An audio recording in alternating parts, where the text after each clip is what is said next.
Hello, friends. Welcome to the discussion on the RAS interview 2020. वो सभी छात्र जिन्होंने मेंस 2018 क्लियर किया है आरएस का, उन सभी को बधाई। और आज के इस डिस्कशन में हम बात करेंगे आगे की कि अब आपको क्या करना है, इंटरव्यू के लिए कैसे तैयारी करनी है, क्या तैयारी करनी है। तो आज के इस सेशन में हम बहुत विस्तार से इंटरव्यू के लिए आपको क्या पढ़ना है, कैसे तैयारी करनी है, बोर्ड में कैसे बिहेव करना है, कैसे हैंडल करना है, इन सब के बारे में हम विस्तार से बात करेंगे। आज की जो सारी बातें हम करेंगे, वो मेरे व्यक्तिगत अनुभव के ऊपर भी है, जो मैंने खुद आईएएस के इंटरव्यू में फेस किया है और अभी बहुत सारे संस्थाओं के मॉक पैनल में मैं एज अ मेंबर बैठता हूँ, तो आई अंडरस्टैंड कि जब एस्पिरेंट आता है, तो वो क्या चीज़ महसूस करता है और हम उनसे क्या उम्मीद करते हैं। तो एक छात्र के रूप में भी और एक मॉक पैनल के एक मेंबर के रूप में भी आज मैं आपसे सारी बातें साझा करूँगा कि वहाँ पर क्या होता है, वहाँ पे आपको कैसे बिहेव करना है। तो चलिए शुरू करते हैं आज का डिस्कशन जो आपको पूरे इंटरव्यू के दौरान हेल्प करेगा। तो हमारा जो पहला पड़ाव होगा, वो ये है कि आपके अंदर एज़ अ एस्पिरेंट वो आप में क्या देखते हैं, what are they assessing inside you, right? ध्यान दे के सुनिएगा आप कि इसमें एक्चुअली है क्या। देखिए, हम आम तौर पे उसे इंटरव्यू कहते हैं, किंतु वो दरअसल क्या है, आपका एक तरह का पर्सनैलिटी का टेस्ट है, वो आपके व्यक्तित्व का आकलन है, व्यक्तित्व का परीक्षण है। इसका मतलब ये है कि आप एक व्यक्ति के रूप में कैसे हैं, जो प्रशासन में अपना करियर तलाश रहे हैं। How are you as a person who is looking for career in the administration. वो जानना चाहते हैं कि आप प्रशासनिक कार्यों के लिए आपकी क्या उपयुक्तता है। How much are you suitable for this job in the top most administration. और इसीलिए आपकी जो पर्सनैलिटी है, जो आप एज अ पर्सन हैं, उसको चेक करते हैं। तो इसका मतलब क्या है, वो जानना चाहते हैं कि आप अपने विचारों में कितने क्लियर हैं, आपके विचारों में कितनी स्पष्टता है, आप कितने विनम्र हैं। ज्ञानी ऑफ कोर्स हैं आप, क्योंकि आपने मेंस क्लियर किया है, तो ज्ञान के साथ साथ आप कितने विनम्र हैं, राइट? एक कहावत है, विद्या ददाति विनयम। तो विनम्रता आप में कितनी है, उसके साथ साथ आत्मविश्वास कितना है अपनी बात को रखने का। आपके पास कितना करेज है कि आपके सामने काफ़ी वृद्ध, काफ़ी एक्सपीरियंस लोग बैठे हुए हैं, आप अपनी बात रखें, कितनी मजबूती से रखें। और कोशिश वो करते हैं कि आपकी जो सत्यनिष्ठा है, अखंडता है, उसको भी चेक करें। हालाँकि एक आधे घंटे के इंटरव्यू में इसको पूरा चेक करना संभव नहीं है, इसलिए लिखा मैंने, जहाँ तक हो सके संभव हो ये इसे भी चेक करते हैं। तो आपकी हम्बलनेस है, आपके थॉट्स में क्लैरिटी है, आपका आत्मविश्वास है, आपका विनम्रता है, इन सभी चीज़ों को आपकी पर्सनैलिटी में तराशा या उसमें देखा जाता है कि आप कितने इन चीज़ों से भरे पूरे हैं। उसके आधार पे आपकी जो उपयुक्तता है, उसको चेक किया जाता है। इसका मतलब ये हुआ कि इंटरव्यू के प्रिपरेशन का पहला पड़ाव ये होगा कि आप ये देखें कि आपके अपीयरेंस कैसा है, मतलब आप कितने हम्बल हैं, किसी से बात करते हुए, अपनी बात को रखते हुए, आप कितने कॉन्फिडेंट हैं, आप में कितना साहस है और आपके थॉट्स कितने ऑर्गेनाइज्ड हैं, कितने क्लियर हैं।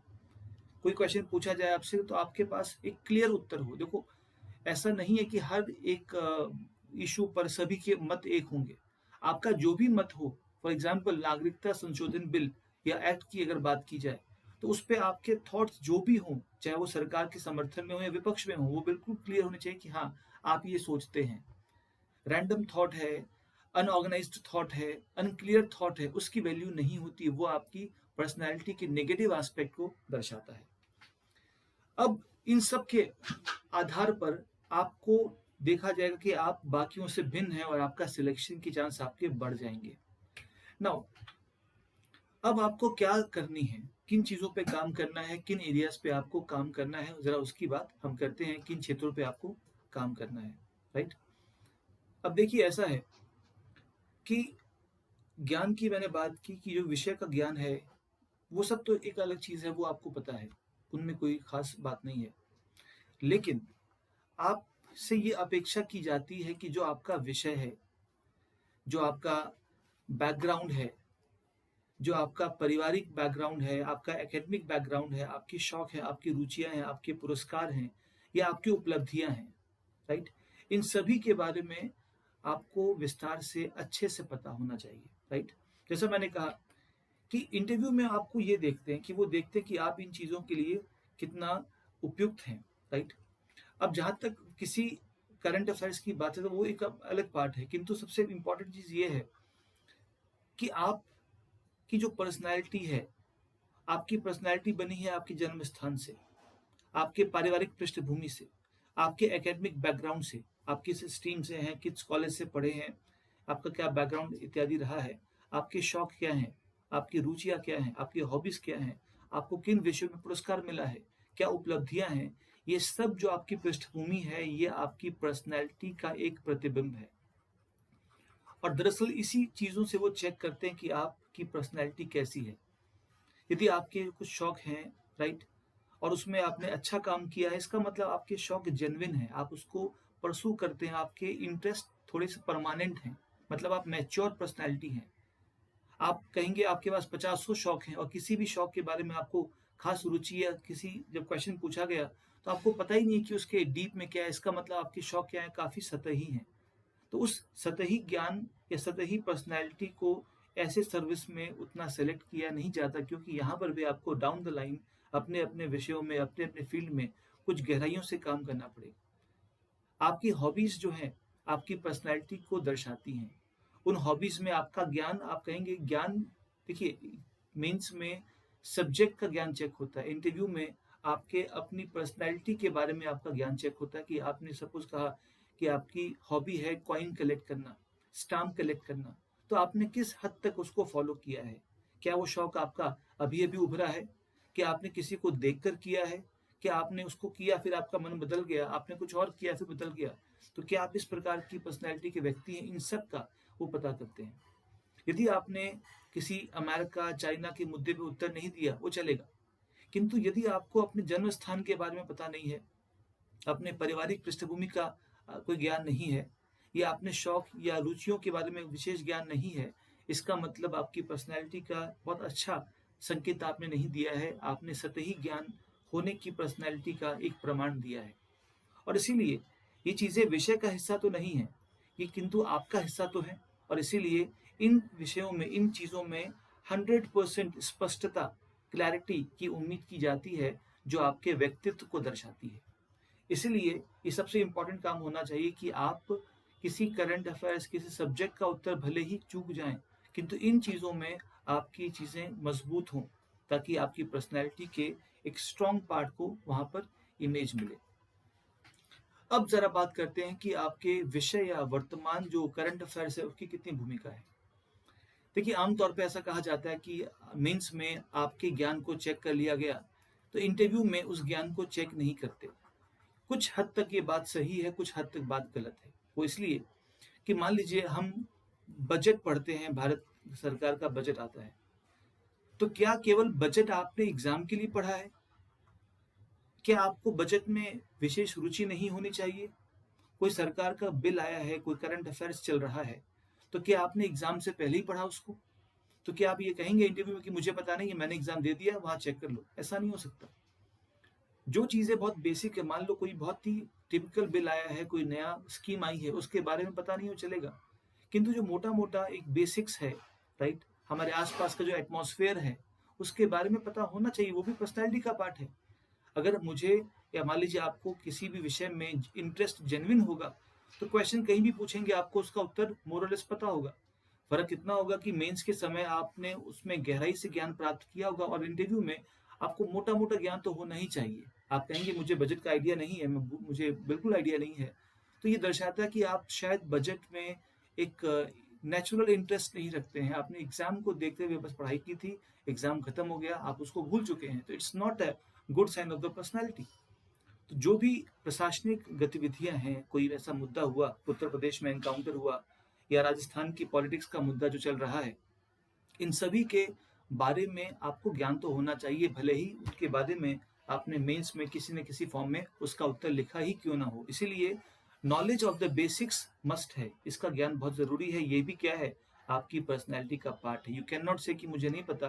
तो मेंस का जो ज्ञान है, जहाँ मान लीजिए एथिक्स है, योगा है, IR है, वो सब कोई नहीं पूछ रहा आपसे। लेकिन जो मोटी-मोटी बातें हैं, चाइना इंडिया में क्या चल रहा है, बॉर्डर पे क्या मुद्दा है, अगर आप कहेंगे मुझे पता ही नहीं उसके बारे में, इसका मतलब आप केवल एक बुकिश ज्ञान रखते हैं। एग्ज़ाम से पहले आपने बुक खोली, आपने चाइना इंडिया पढ़ा, एग्ज़ाम खत्म हो गया, आपने उसको बंद कर दिया, तो ये एक अच्छा संकेत नहीं कहलाएगा। इसीलिए इट्स इम्पोर्टेंट कि you should be well updated about events and issues. आपके आस-पास, आपके स्टेट में, आपके क्षेत्र में, देश में और अंतर्राष्ट्रीय डोमेन में जो कुछ मुख्य घटनाएँ हो रही हैं, उसके बारे में जितना अपडेट रहेंगे, आपके लिए उतना ही अच्छा रहेगा, वो मस्ट है, राइट?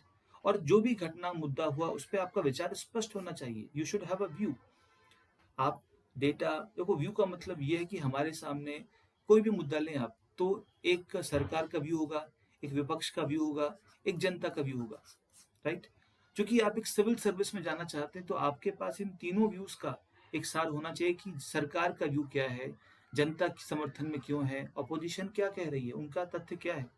क्योंकि आप तो क्या है, एनालिटिकल हैं, आपको तो पॉलिसी बनाने में कंट्रीब्यूट करना, तो सभी के व्यूज़ के बारे में आपको पता होना चाहिए। तो आपका अपना विचार होगा, जो तथ्यों पे आधारित होगा, जो डेटा पे आधारित होगा, तो उन व्यूज़ को लेकर आप क्या करेंगे, अपना उत्तर प्रस्तुत करेंगे। इसीलिए you are expected definitely that you should have a clear cut thought about the issues you are talking about, right? आपने कोई बात छेड़ दी, आपने कह दिया नागरिकता बिल के ऊपर, किंतु आपके विचार क्लियर नहीं है, तो अच्छी चीज़ नहीं है। भले आप कह दें सर मुझे नहीं आता, आई एम सॉरी, लेकिन जब कहें, जिस भी बात पे बात करें, उस पे घटना पर, मुद्दों पर विचार आपका स्पष्ट होना अति आवश्यक है। नाउ ऐसा होता है बहुत बार कि आपने बहुत मुद्दे पढ़े, मेंस में आपका अच्छा स्कोर शायद आ सकता है, सब अच्छा है, किंतु आपने अभ्यास नहीं किया, राइट? अभ्यास किस चीज़ का? मान लीजिए नागरिकता बिल पर क्वेश्चन आ गया, या उत्तर प्रदेश एनकाउंटर पे क्वेश्चन आ गया, तो कब क्या बोलना है, किन शब्दों का इस्तेमाल करना है, कितना नपातुला बोलना है, कब क्या नहीं बोलना है, जहाँ पे कुछ भानुमति का पिटारा खुल जाएगा कि यार आपने कुछ ऐसा बोल दिया जिसके बाद तो आपको लपेट लिया उन्होंने, राइट? और ऐसा घुमाया कि आप वहां से निकल नहीं पा रहे हैं। तो केयरफुली क्या बोलना है, क्या नहीं बोलना है, कोई ऐसी बात नहीं बोल देनी है जिसका डिफेंड करने में आप पॉसिबल नहीं हो पाए, राइट? कोई धार्मिक, कोई सांप्रदायिक बात नहीं कर देनी है, जातिगत बात नहीं कर देनी है, तो उससे क्या होगा, आप उस बोर्ड के सामने बिल्कुल नेगेटिव इंप्रेशन क्रिएट करेंगे, जिसको ठीक करना लगभग असंभव होगा। तो इन सब से बचने का रास्ता क्या है? इन सब से बचने का रास्ता है कि सब कुछ जानने के बाद भी वहाँ पर बोर्ड में जाने के बाद डर और तनाव को आम हर व्यक्ति फेस करता है, क्योंकि बात तो वो करियर की होती है, लास्ट स्टेज है, तो किसी भी आम व्यक्ति के लिए वहाँ पे थोड़ा बहुत डर, तनाव होना बिल्कुल ऑब्वियस सी बात है, ये नॉर्मल सी बात है, राइट? तो वहाँ पर ऐसा होता है बहुत बार कि डर और तनाव के कारण बहुत लोग जानने के बाद भी सही-सही बोलने में सक्षम नहीं होते। क्योंकि उनको डर लगता है कि पहले क्या बोलूँ, पहले क्या नहीं बोलूँ, ये बात तो यार बोल दूँगा, क्या पता फँस जाऊँ।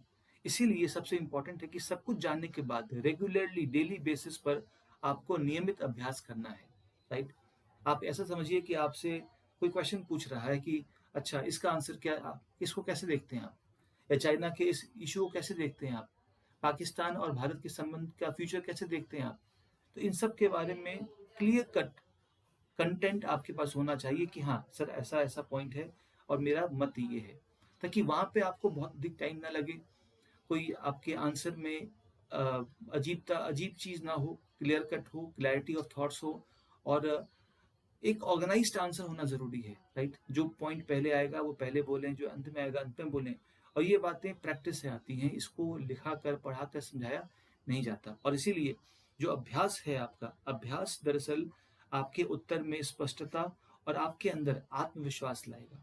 तो सबसे इम्पोर्टेंट चीज़ है, जैसा मैंने कहा, कि आपको पहली बात तो इन चीज़ों पे काम करना है, अपने थॉट पर, अपने हम्बलनेस पर, अपने आत्मविश्वास पर, करेज पर।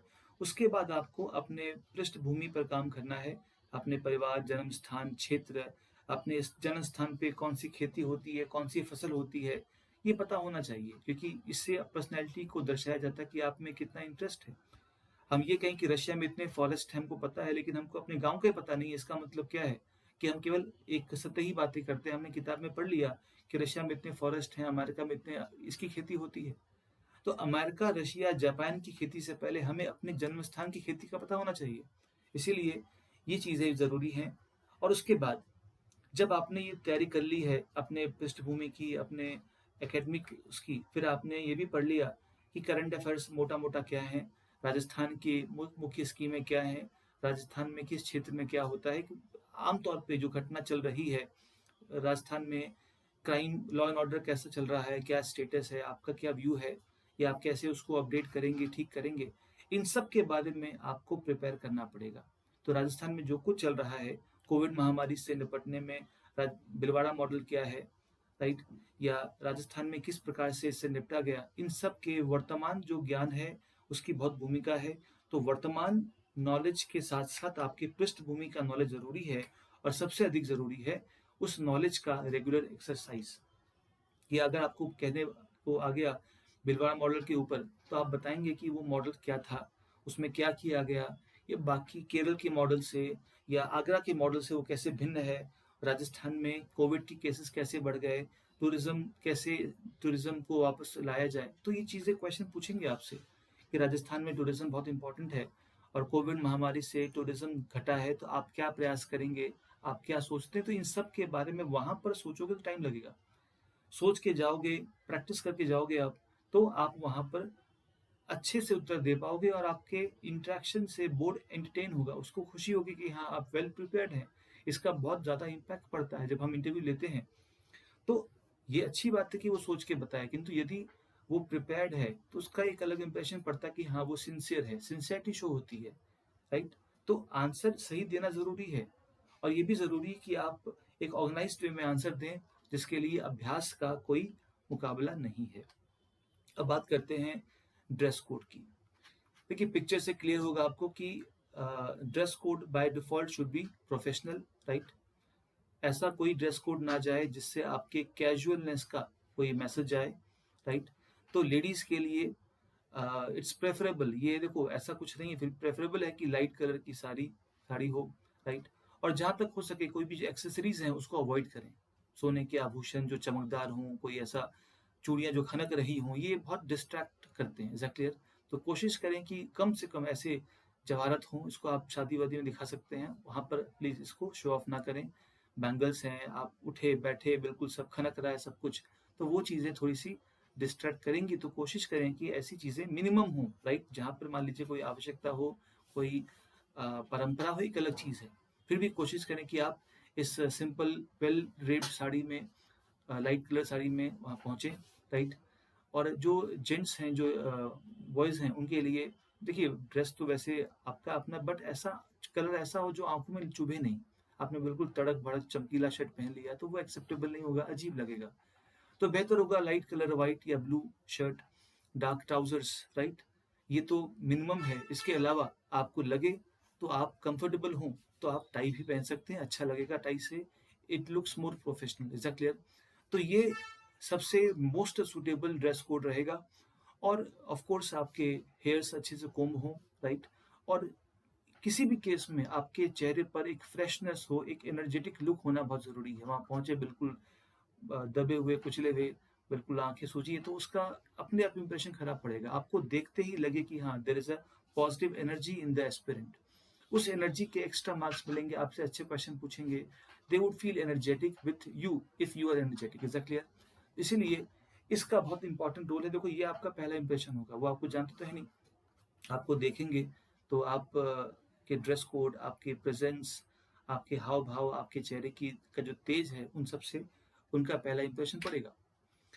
अब आप एंटर करते हैं बोर्ड कक्ष में, राइट। अभी तक तो हमने बात की, तो कोई यहाँ तक हमने क्या बात की, यहाँ तक हमने, अभी आप बोर्ड में गए नहीं हैं, आप घर में बैठे हैं और आप अपने घर में इन चीज़ों पे काम कर रहे हैं। जब बताया मैंने आपको, पृष्ठभूमि है, कंटेंट है, ब्रशअप है, और आपने इंटरव्यू के दिन ये सब पहन लिया। अब आप पहुंचे अजमेर इंटरव्यू देने के लिए और आपको बुलाया गया बोर्ड रूम में। अब क्या करेंगे आप? आपके सामने पिक्चर है। सबसे इम्पोर्टेंट है smiling face, right. Smiling face आपके लिए भी और उनके लिए भी, राइट। ये इम्पोर्टेंट है कि आप वहाँ पर बोर्ड में खुद को सबसे पहले सहज महसूस करें। Be very comfortable. देखो, आपको जितना करना था आपने कर लिया है। उससे आधे घंटे में बहुत टेंशन लेके आप बहुत कोई कमाल तो कर नहीं पाएंगे। तो बेहतर ये होगा कि उस समय बिल्कुल रिलैक्स रहें और सोचें कि यार जो होगा देखा जाएगा। कुछ लोगों ने मुझे बात करने को बुलाया है, I will go and talk to them, that's it, I will put my point across. अच्छा लगेगा तो ठीक है, वरना कोई इशू की बात नहीं है। उस समय सोचोगे कि यार अगर पंगा हो गया, तो अगर सोचो कि पंगा क्या होगा तो पक्का पंगा हो जाएगा। Just be comfortable, be very very comfortable, and you think कि यार ये बहुत है, मतलब we are at the end. और बोर्ड के इम्प्रेशन को जीतने की जो लड़ाई है, राइट, जो ये है, ये जो युद्ध है पूरा इंटरव्यू का, उसमें फर्स्ट लड़ाई क्या है? Be comfortable. अगर आप कंफर्टेबल हैं तो आपने उस बोर्ड के उस अंदर के वॉर को आधा जीत ही लिया है। अगर आप सहज हो जाएंगे तो विच कुछ खास आपको प्रभावित नहीं कर पाएंगे, क्वेश्चन का उत्तर दिया हो नहीं दिया हो तब भी आप कंफर्टेबल महसूस करेंगे। Is that clear? अगर आप सहज हैं, कंफर्टेबल हैं, तो जो भी आपका डेटा जानकारी आपके दिमाग में है उसको रिकॉल करने में आपको बहुत सहायता मिलेगी। ये बहुत इंपॉर्टेंट है। आपने देखा जब घबराहट होती है तो we forget the things, right. इसीलिए अगर आपको वहां पर कंफर्टेबल नहीं रहे आप तो आप भूल जाएंगे। And that is why would say कि जैसे ही आप बोर्ड में घुसें अपने इष्ट का ध्यान करें और बोले कि वी आर थिंक आप बिल्कुल कंफर्टेबल हैं, आपको कोई टेंशन नहीं है। ये ऐसा कुछ नहीं कि ये मेरी अंतिम नौकरी है, बहुत सारी नौकरियां वेट कर रही हैं, मुझे बस बात करके आना है, अपना बेस्ट फुट फॉरवर्ड देना है, दैट्स इट। ये अप्रोच से आप अंदर जाइए, आप अंदर कंफर्टेबल महसूस करेंगे। और जो भी डेटा आपने याद किया है, पढ़ा है, जो आप शेयर करना चाहते हैं वो आपको याद रहेगा। इसीलिए ये दोनों स्टेज बहुत ज़रूरी हैं, राइट। एंटर करते हुए आप ज़रूर मुस्कुराएं, you must have a smiling face, right. मतलब ऐसा नहीं कि बिल्कुल दांत निकाल के दिखा रहे हैं उसको, लेकिन फिर भी यू मस्ट बी स्माइलिंग कि हाँ ठीक है, जो स्माइलिंग समझते हैं आप। और अध्यक्ष जो बीच में होंगे उनको नमस्कार, उनको विश करें, जैसा कि मौसम है, सुबह है, दोपहर है, शाम, वॉटेवर, तो उनको नमस्कार करके फिर बाकी मेंबर्स को आप विश करें, उनको ग्रीट करें।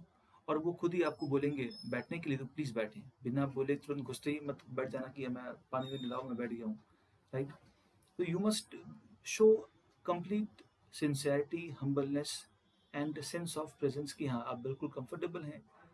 आप या माने कि घर के कुछ बड़े सदस्य वहाँ बैठे हैं, ऐसे ही मानना चाहिए, राइट। ये मेरा एक्सपीरियंस है कि जब हम यूपीएससी या आरपीएससी के मेंबर्स हैं, वो आपके गार्जियन, हमारे गार्जियन है वो, राइट। उनकी जिम्मेदारी है कि उनको राजस्थान को बेस्ट सिविल सर्वेंट देने हैं।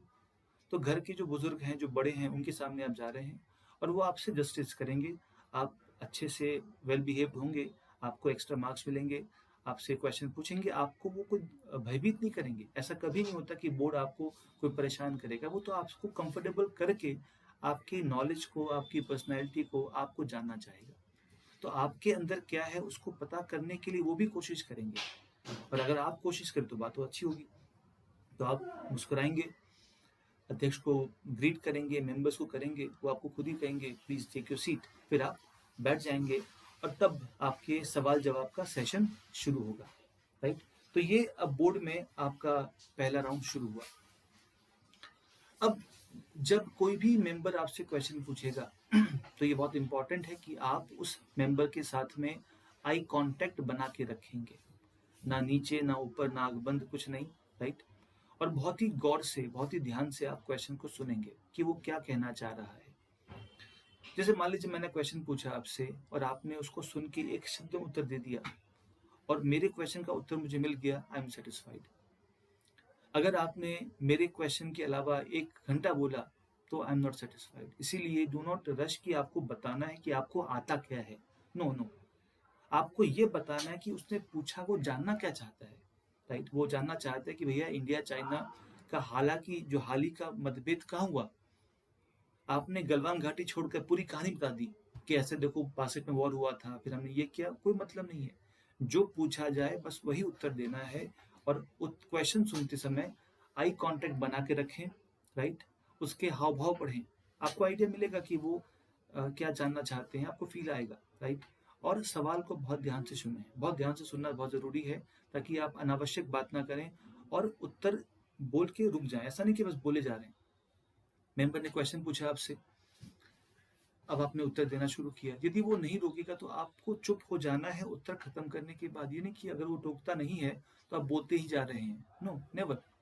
दे आर सी, हम भी जब मॉक लेते हैं, राइट, तो we are not bothered about कि वो क्या बोल रहा है, वी आर बॉदर्ड अबाउट कि वो कैसे बोल रहा है। क्या उसने क्वेश्चन का उत्तर टाइम पे दे दिया है, क्या वो अपने बात को बार बार प्रूव करने के लिए बार बार बोले जा रहा है, यदि आपको आपका उत्तर पता है तो आप 2 वर्ड भी बोलोगे, I will get to know कि आपको आंसर पता है।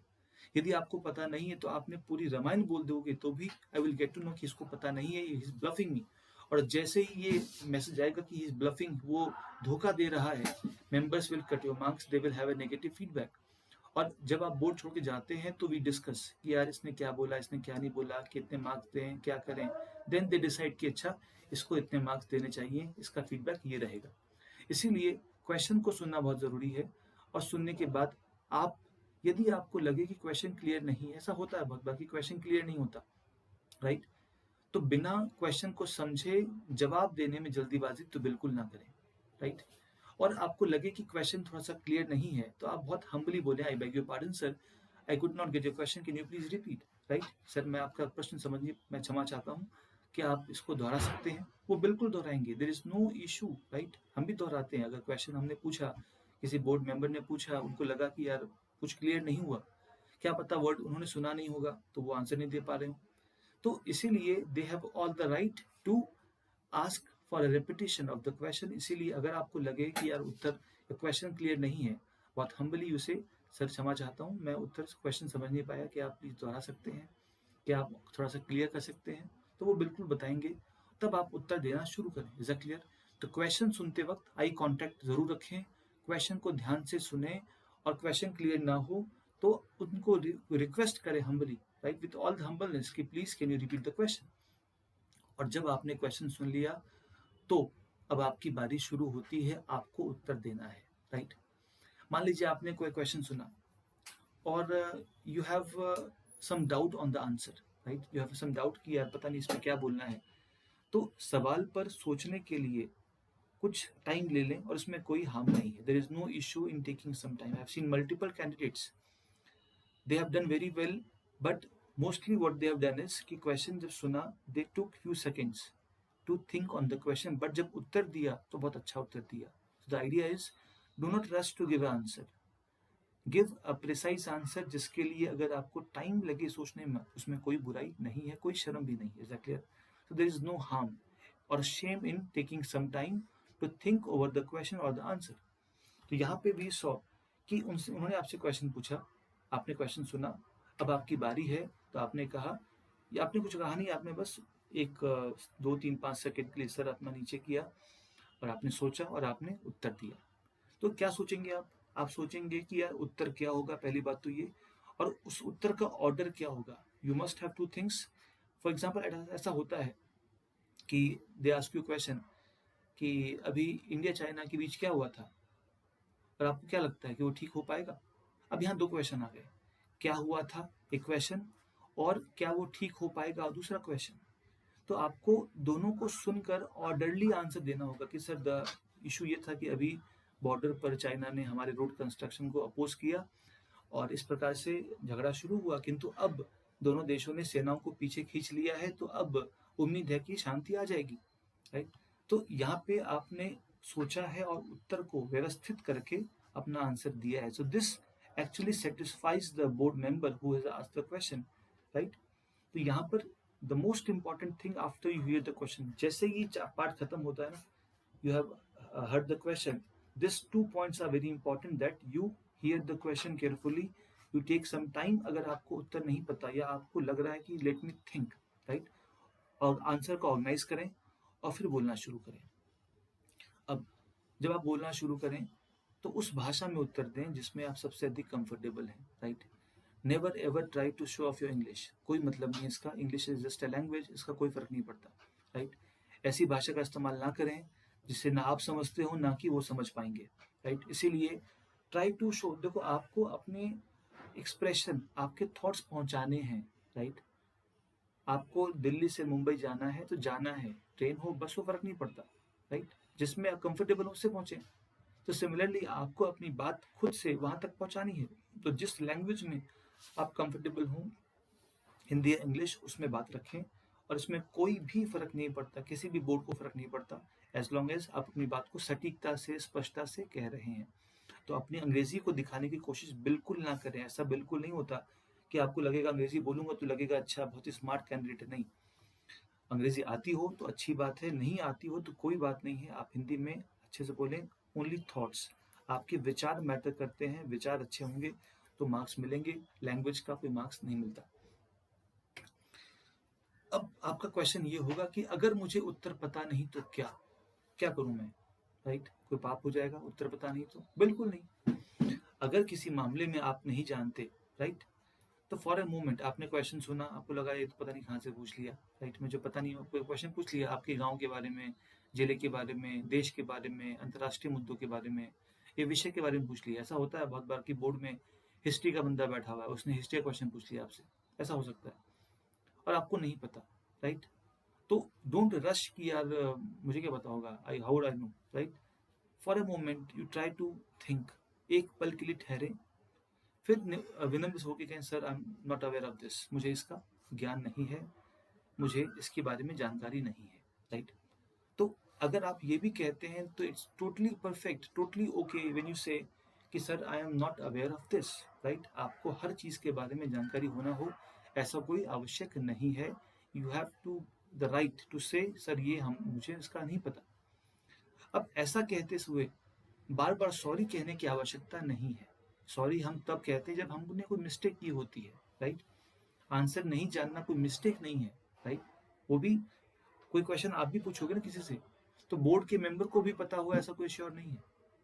आप भी किसी विषय में एक्सपर्ट हो सकते हैं। इसीलिए do not rush to be say sorry sorry sir, sorry sir, sorry sir, not required, totally not required, right? Sir मुझे इसका ज्ञान नहीं है, मैं क्षमा चाहूंगा, इतना भी कह सकते हैं आप, sir I am not aware of this. लेकिन डू नॉट रश कि मुझे बार बार खेद व्यक्त करना है, सर कितना बड़ा पाप कर दिया मैंने, क्षमा कर दीजिए। नहीं, जवाब ना जानो की गलती नहीं होती, गलत जवाब देना और उसको सही ठहराना गलती होती है, राइट? आपको उत्तर पता नहीं था, आपने कुछ भी बोल दिया और आप उसको डिफेंड कर रहे हैं, वो पाप है। किंतु उत्तर पता ही नहीं है, आपने कहा सर मुझे इसका पता नहीं है, that is not a fault, not at all, right? So saying sorry is not required, right? और आपने कोई मिस्टेक नहीं की है उत्तर नहीं जानते हुए, राइट? हाँ, यदि आपने कोई गलत डेटा प्रस्तुत कर दिया है, राइट, और मेंबर उसको काउंटर करता है कि नहीं आप गलत हैं, राइट, और आपको लग गया कि हाँ आप गलत हैं, तो अपनी गलती को स्वीकार करें, ठीक है ना? गलती स्वीकार करें और वहां पे आपको विनम्रता से अपना खेद व्यक्त करना चाहिए, राइट? पूरे आत्मविश्वास से सर आई एम सॉरी, मैं थोड़ा सा इसमें मिस हो गया था, I could not recall the data, मैं डेटा को रिकॉल नहीं कर पाया, यू आर राइट, ये मुझसे गलती हो गई, मैं क्षमा चाहूंगा। तो वहां पे आपको सॉरी जरूर बोलना चाहिए, बिकॉज आपने गलती स्वीकार, अपनी गलती की है एक्चुअली, राइट? नहीं आना इज नॉट अ फॉल्ट। नहीं आने के बाद या गलत तरीके से पेश करना गलती है, तो जहाँ पे आपको गलती का एहसास हो और आप यू मस्ट से सॉरी। तो नहीं, अगर आंसर नहीं आता, आई हैव मल्टीपल एग्जांपल जहाँ पर ऐसा हुआ है कि आंसर नहीं आता तो हमें फर्क नहीं पड़ता, अनलेस क्वेश्चन बहुत बेसिक हो तो भी इतना फर्क नहीं पड़ता। लेकिन नहीं आने के बाद भी अगर वो मैनिपुलेट करेगा तो फर्क पड़ता है कि he is trying to fool me, is that clear? इसीलिए जवाब नहीं पता तो कुछ नहीं होता, राइट? अगर आप अगले क्वेश्चन में संभाल लेंगे तो बिल्कुल फर्क नहीं पड़ेगा, लेकिन उत्तर में विनम्रता हो, आत्मविश्वास हो और एक मैच्योरिटी हो। अब अंत की बात करते हैं। ऐसा हो सकता है कि आपके बोर्ड ने आपसे 5-6 क्वेश्चन पूछे, 7 क्वेश्चन पूछे और you had a bad day that day, तो इसलिए आप किसी भी सवाल का उत्तर आप नहीं दे पाए। आपको अब आधा घंटा बीत रहा है, घबराहट हो रही कि यार क्या हो गया मेरे साथ, अभी तक एक भी उत्तर नहीं दिया मैंने। तो भी घबराने की जरूरत नहीं है, तो भी बिल्कुल घबराने की जरूरत नहीं है। एट टाइम्स ऐसा होता है कि अंत में ओवर के लास्ट बॉल में भी आप छक्का मार के या चौका मार कर भी अपने गेम को प्रूव कर सकते हैं। जवाब के कंटेंट से ज्यादा what is looked is the confidence, the courage, the integrity या एनर्जी, राइट? या वो जोश कि आप तब भी एनर्जेटिक हैं। आप समझो किसी के सामने 6 क्वेश्चन पूछे बोर्ड ने, 5 का उत्तर वो दे नहीं पाया और 6th क्वेश्चन जब पूछ रहे हैं उससे तो भी उसमें वो एनर्जी है, आंखों में वो चमक है, इसका मतलब अच्छी पर्सनैलिटी है। Got the point? तो you must have the zeal for the next question. कोई इशू नहीं सर, 5 क्वेश्चन का उत्तर नहीं दिया, मैं कोई पाप नहीं किया है, I am ready for the 6th question, I try to answer the 6th question in the best way possible.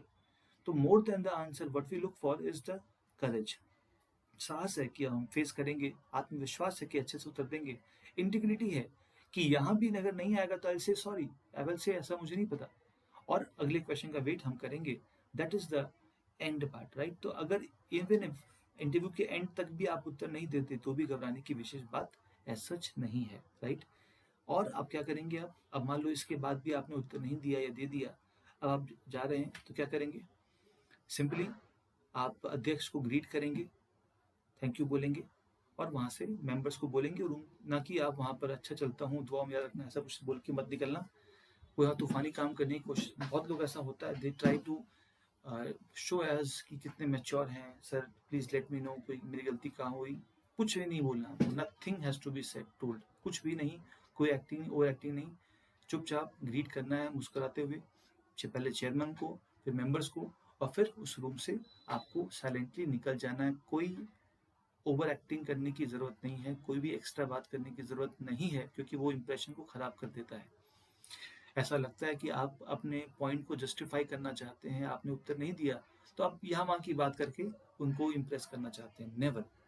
इसलिए never ever say anything else, just leave the room with a smiling face, वो अपने आप जज आपको कर लेंगे। I hope ये session आपको पूरा क्लियर होगा, और ट्रस्ट मी कि ये आपको मैंने पूरा सार बता दिया है कि इंटरव्यू में right from the first day जब रिजल्ट आता है, आप सोचते हैं हम क्या पढ़ें या उसमें वो क्या देखना चाहते हैं, वहाँ से लेकर इंटरव्यू जब खत्म होगा वहाँ तक का डिस्कशन हमने कर लिया है, राइट। मान लीजिए आज रिजल्ट आया, तो आप जानना चाहेंगे कि अब इंटरव्यू में होता क्या है। हमने इससे शुरू किया और हमने देखा कि ड्रेस कैसे पहनना है, आपको क्या पहनना है, उत्तर नहीं देने पे क्या करना है, बोर्ड में कैसे बिहेव करना है, और अगर उत्तर पता नहीं है तो क्या होता है, और अंत में जब जाएंगे आप तो कैसे जाएंगे, उसका भी हमने डिस्कस किया है। इसको आप ज़रूर फॉलो करें, वीडियो को आप बार बार सुने एक बार, तब जाके आपके मस्तिष्क में बैठेगा कि कैसे इसकी प्रिपरेशन करनी है। तो और कोई भी आपका क्वेश्चन हो, फीडबैक हो, तो आप प्लीज़ कमेंट बॉक्स में उसको डाल दीजिएगा, ताकि मैं एक अलग वीडियो में उसको या अलग से भी उसको मैं एड्रेस करूँगा। आज के लिए इतना ही। Thank you so much.